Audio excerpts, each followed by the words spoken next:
जो माने संसार को नष्ट करती, जो माने संसार लोक मान को कुमार्ग नवाई प्रयास करती, मुझे को कौन करे ना बारंबार बारंबार बारंबार आसुरी जोनि मानक निक्षेप करे।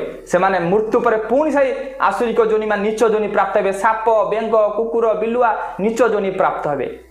जन्म जन्म पर्यंत मूढ़ होकर जन्म हे। से माने बुझी पारिबेनी ये दुर्लभ मनीष कहीं सृष्टि होती।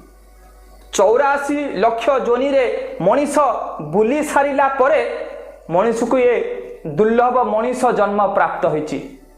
किंतु ये अविवेकी मनीष मनीष जन्म पाई मध्य पशु भली आचरण करुच्ची। अति विनम्रतार सहित काठुरिया जनक पचारुची ये मनीष कहीं मनीष ही भी पशु भली आचरण करुच्ची। संत जनक कहले तुलसीदास रामचरित मानस लिखले विवेकहीना पशु भी समाना। ये विवेकहीन हो सारिबा परे